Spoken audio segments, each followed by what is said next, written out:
Hi there, Nicole Kernohan here. Really quick video on how to use Zoom webinar meetings. Starting any new thing, new technology, it can seem a bit daunting if you've never used it before or confusing just because we don't know. It only seems scary because we don't know. Once you know, then it's not so scary.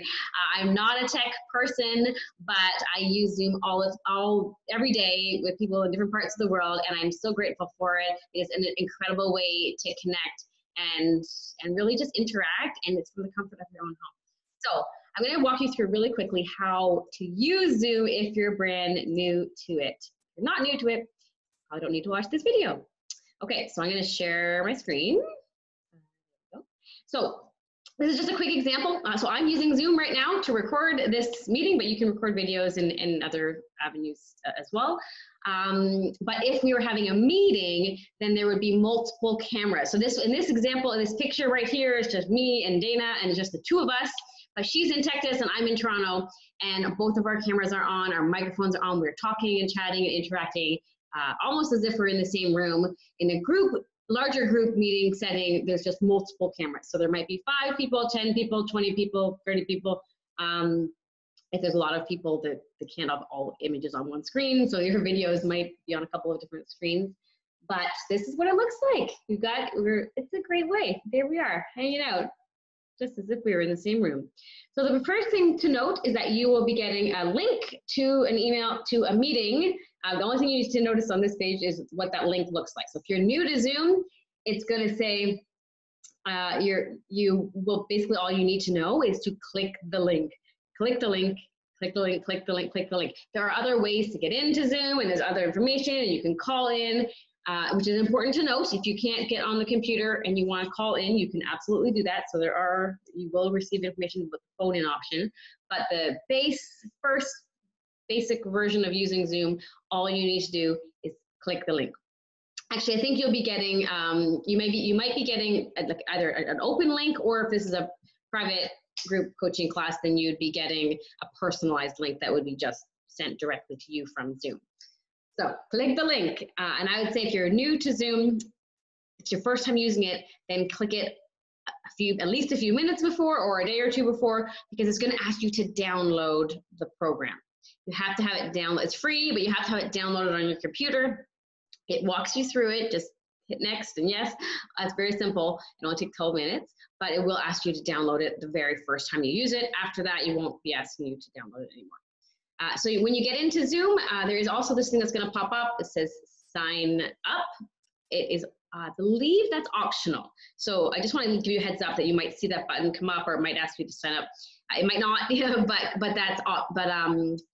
yeah, so if it does ask you to do that and you want to do that, you can actually sign up so you have an account, but you don't need to have an account, as far as I know, as of today. You don't need to have an account to be able to use Zoom as a participant. But if you ever want to host meetings, then you need an account. The other thing is I mentioned, or maybe I didn't mention yet, but there's a spot here that says join meeting. When you're familiar with Zoom and you have a Zoom account or you log in, you're welcome to click that button and then enter the code. You probably won't need to do that very often. I just giving you a heads up. If you see that button, you're like, what does join meeting mean? Join a meeting. I want to join a meeting. That's the second way of entering into Zoom. But for now, for simplicity's sake, just remember always that you probably will just have to click the link. That's all you need to do. But there are some other options that might pop up and you might be curious about. So once you click the link and then you enter open the Zoom meetings, it might say launching.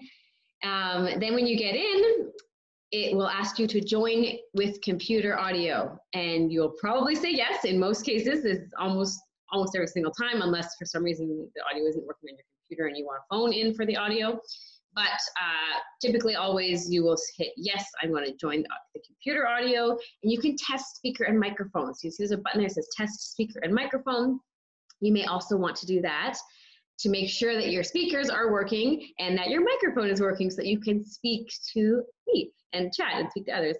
And the speaker, one small tip, which kind of seems funny and obvious to say, but just check to make sure that your sound is on your computer, because there are times when someone just had their computer sound muted or the computer sound off and they thought it was Zoom, but it has happened a few times. It's not So enough times that I'm saying it right now.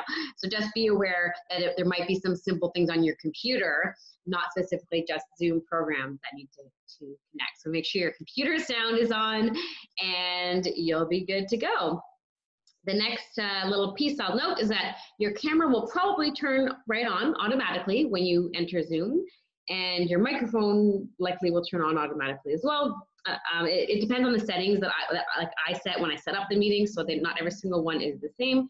But either way, when you get in, you will notice on the bottom, if you hover your mouse over the bottom, that bar might not always show up. If you hover your mouse over it, that bar will show up across the top, sometimes it's the top or the bottom, and it gives you the option to mute. So you can mute your own microphone. So that is just, and I do suggest people typically have their microphone muted during the meeting unless they're speaking, just in case there's laundry going or a dog, or if you're in an office or some environment where there's other sounds in the background, that just to mute for the sake of everyone else who's in the meeting, so there's not so much background noise happening. But that's where you would mute your sound. And that's where you would unmute yourself if you have a question or want to speak or interact and discuss. And then right beside that is a stop video button, and that just turns off your video. It doesn't turn off the video of the screen that you're watching or anyone else's, but it turns off your own video. So, and that's also where you would go to turn it back on if you need to step away or something happens, or if you're in a place where it's not conducive to have your camera on, you can just have your camera turned off. I do recommend having it on as much as possible, because you'll notice the dynamic of the meeting is different. When your camera's on, you're more engaged, we're more engaged, it's more interactive. You just get a better overall experience, but there for sure are times and circumstances when it's not possible to have the camera on, and that's totally fine. We want you to be here no matter what, but highly, highly, highly recommend having camera on as much as possible, because it definitely changes the experience and your interaction in the meeting. Okay, and then the next thing I'm going to mention really quickly is there's a chat button if you're not familiar with it. So you'll see that along the bottom there. You can click that and it will open up here on the side. I typed a couple of comments in there. That's what it looks like. It pops up and it says from me to everyone. Hello, how do you change your habits? And you can type in comments or questions or anything, and along the bottom, and the typing part would be along the bottom. That's where you would actually type in, and it can say to everyone, or you can even select like just to the people who are presenting, or just to a particular person who's in the meeting. Typically it's usually goes to everyone, but be sure to check, because sometimes you might think everyone's seeing it, but you didn't select everyone, and then not everyone's seeing it. So it's a fabulous place to interact as well. If some people are speaking and you have a thought you want to share, or if you're not in a place where you can speak, or for whatever reason, the chat window is a great place to add comments and share ideas, in addition to speaking in the discussion as well. Okay, so that's all. I believe that's all. Yeah, that's all I have to share. So that's how you use Zoom. Hopefully this little preview gave you a glimpse of what it is like, what the experience is like, what it feels like, and you feel confident that you can take the next step and start using this program, which is an incredible way. I love it. I love the ability to connect with people and also be in the comfort of our home, and it's just such a great way to interact. So I'm looking forward to seeing you soon. Talk to you later.